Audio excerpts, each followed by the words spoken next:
A 10-year-old boy was alone at home with his aunt. She introduced him to a secret game he had never played before.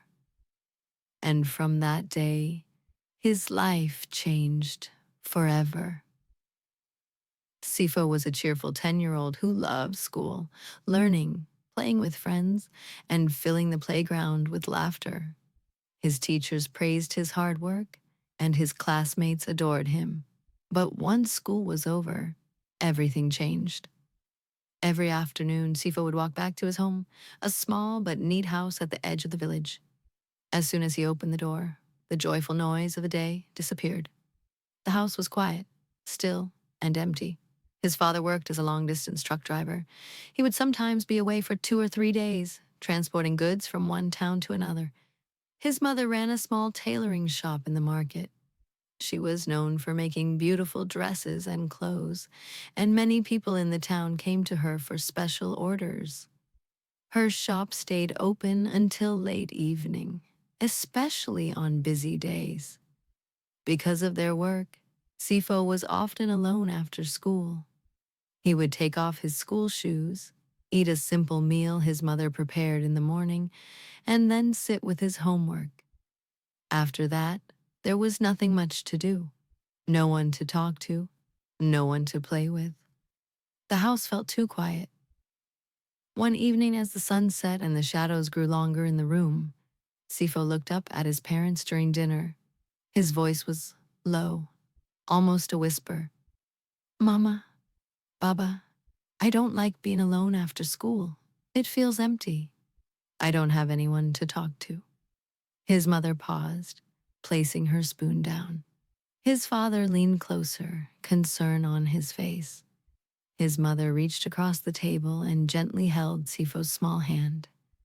"We know, my son," she said kindly. "We don't want you to feel lonely, but we must work to take care of our family.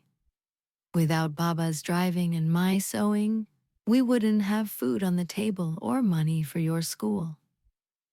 Cifo nodded slowly. He understood their words, and he didn't want to complain. But deep in his heart, he wished things were different. He didn't need new clothes or toys.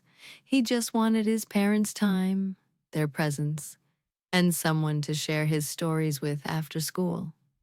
He looked down at his plate, quiet again. The meal was warm, but inside, he still felt cold. One morning, as his mother was getting ready for work, she looked at Cifo and noticed how quiet he had become. He wasn't humming songs or talking about school like he used to. That evening, while they sat together eating dinner, his mother gently said, "Cifo, I found someone to stay with you during the afternoons. Auntie Zola will come over tomorrow." Cifo's eyes lit up. "Really? Auntie Zola?" "Yes," his mother smiled. "She lives just next door, and she's happy to spend time with you.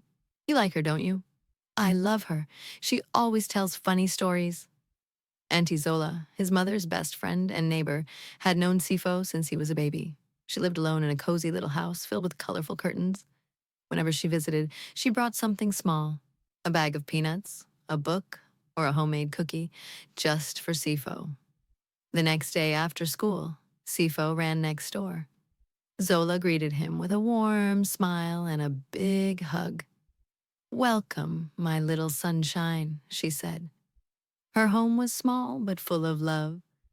She made his favorite snacks, sweet fried bananas and crispy maize fritters. They sat together telling stories, laughing loudly, and sometimes watching cartoons. She even taught him a few words in Swahili and told him tales from when she was a child in her village. One afternoon, as they were sitting on the porch, Zola handed him a little box wrapped in bright paper. "What's this?" Cifo asked with wide eyes. "Open it," Zola smiled. Inside was a shiny red toy car.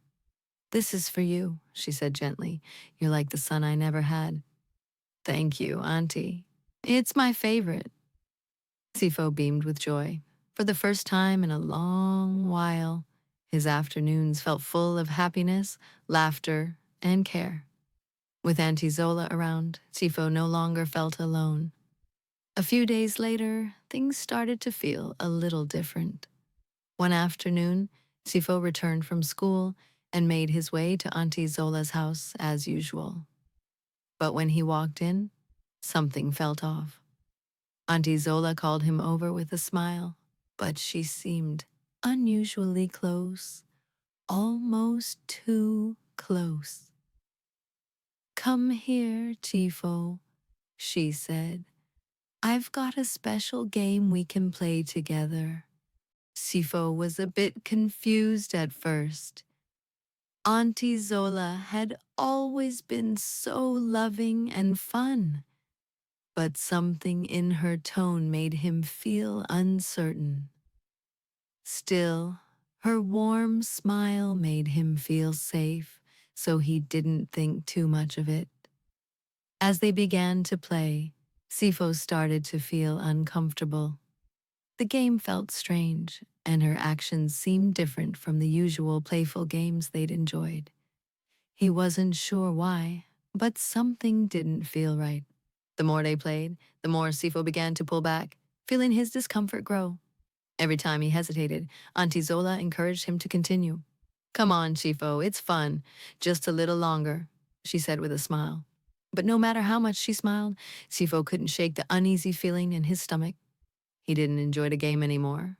In fact, he didn't want to play at all.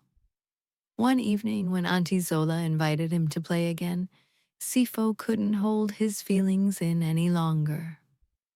"I don't want to play anymore, Auntie," he said quietly, his voice trembling. Auntie Zola paused, her smile lingering for a moment before she tried to reassure him. "It's okay, Cifo. You're doing the right thing," she said, gently. But Cifo wasn't reassured. He could feel it now, deep inside him. What he was feeling wasn't just nervousness, it was real discomfort, a sense that something was wrong. Unsure of how to make sense of it, Cifo decided that he needed to talk to someone. The next day at school, Cifo's teacher, Miss Amara, noticed something was wrong. Cifo, who was usually full of energy and always talking to his friends, had become unusually quiet and distant. "Cifo, is everything okay?" she asked kindly, sensing that something was troubling him. Cifo hesitated. He stared at his desk for a moment, unsure of how to put his feelings into words. Finally, he spoke up, his voice soft but steady.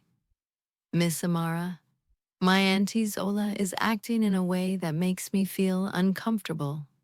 Miss Amara listened carefully, her face filled with concern and understanding. "You're very brave, Cifo," she said gently, her voice full of empathy. "What you're feeling is important, and I want to help you without wasting any time." Miss Amara informed the school counselor about what Cifo had shared, and the counselor immediately contacted Cifo's parents. When his mother and father found out what had been happening, they were devastated. They had never imagined that something like this could be happening right under their noses. "We're so sorry, Cifo," his mother said, hugging him tightly, her voice filled with regret. "We should have listened to you sooner." His father, his face filled with sorrow, nodded in agreement. "From now on, we'll make sure you're never alone again, Cifo." Cifo's parents took immediate action, reporting Auntie Zola to the police. A kind officer met with Cifo and assured him that he had done the right thing by speaking up. Not long after, Auntie Zola was arrested, and the truth of her actions was revealed to the neighborhood, shattering the illusion of her warm smiles and kindness. Determined to protect their son and be more present in his life, Cifo's parents adjusted their busy schedules so that he would never be left alone after school again. They also took Cifo to a counselor who helped him process his emotions and begin the long journey of healing. As time passed, Cifo's fears slowly faded away. The nightmares that had haunted him stopped, and his confidence began to return. He was once again playing with his friends, laughing and smiling just like before. A few weeks later, Cifo approached Miss Amara at school with a grateful smile. "Thank you for helping me," he said sincerely, his voice filled with gratitude. Miss Amara smiled warmly and patted him gently on the shoulder. "You are very brave, Cifo. I'm proud of you." Through this experience, Cifo learned a powerful lesson. It's always okay to speak up when something doesn't feel right. There are people who will listen, believe, and protect you no matter what.